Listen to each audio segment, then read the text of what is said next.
अस्सलाम वालेकुम friends, welcome back my channel cook with Mariam. बिस्मिल्लाहिर्रहमानिर्रहीम। आज मैं आपके लिए बहुत ही मज़े की रेसिपी लेके फ्रीज़ की हुई साग को तड़का लगाने की रेसिपी। कुछ लोगों को तड़का नहीं लगाना आता, साग बनाने की मैंने रेसिपी पहले आपको दे दी हुई है। जो हम साग बना के फ्रीज़ करते हैं उसको तड़का कैसे लगाते हैं आज मैं वो आपको बताने वाली हूँ। आज हम लहसुन और अदरक का तड़का लगाएंगे।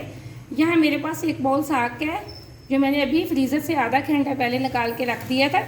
ये मेरे पास 1 चम्मच बड़े वाली लहसुन के पेस्ट की है। ये मेरे पास अदरक का पेस्ट है 1 छोटी चम्मच। सबसे पहले साग का तड़का लगाने के लिए हमने यह एक पतीला लिया है।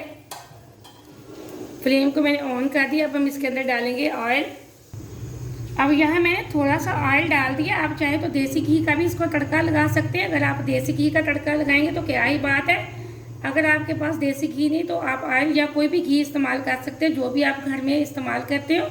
अब जैसे हमारा ऑयल गर्म हो चुका है, मैं इसके अंदर जो लहसुन का पेस्ट बना के रखा था वो डाल दूंगी और लहसुन को हम एकदम से कर लेंगे फ्राई।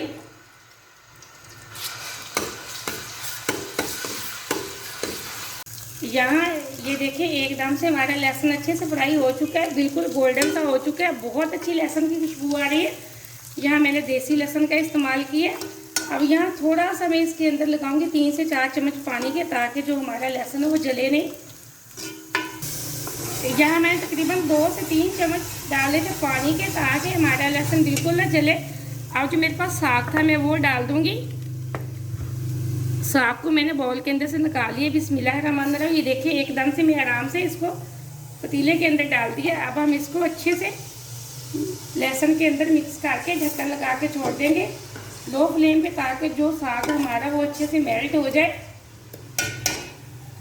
यहाँ साग हमारा अच्छे से मेल्ट हो चुका है। ये देखें, कुछ लोग प्याज का तड़का लगाते हैं तो उनका साग बिल्कुल मीठा हो जाता है। आप बिल्कुल इसको प्याज का तड़का नहीं लगाइएगा। आप इसको लहसुन और अदरक का तड़का लगाना। ये साग बहुत ही मज़े का बनता है। इस तरह लहसुन अदरक के तड़के से आप चाहें तो इसको मकई की रोटी के साथ खाएँ, बॉयल चावलों के साथ खाएँ, बेशक आप इसको गंदम की रोटी के साथ खाएँ। बहुत ही आपको मज़ा आने वाला है।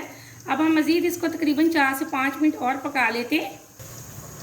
अब यहाँ मैंने मज़ीद इसको तकरीबन 4 मिनट और पका लिया। अभी ये थोड़ा सा पतला है। अब हम इसके अंदर जो मेरे पास अदरक का पेस्ट था मैं वो डालूंगी। अदरक मैंने इसलिए एंड पे डाला ताकि इसका जो टेस्ट है बिल्कुल हमारे मुंह में आए। अदरक का टेस्ट बहुत मज़े का होता है, जो साग में आखिर में डालना चाहिए। अब हम इसके ऊपर ढक्कन लगा के मज़ीद इसको 2 से 3 मिनट और पका लेते।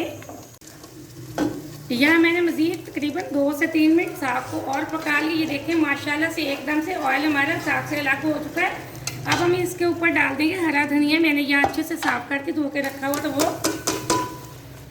अब हम फ्लेम को ऑफ कर देंगे और इसको धनिया को अच्छे से कर लेंगे मिक्स। एकदम से हमारे साग को बहुत मज़े का तड़का लग चुका है। बहुत अच्छा हमारा साग बना है।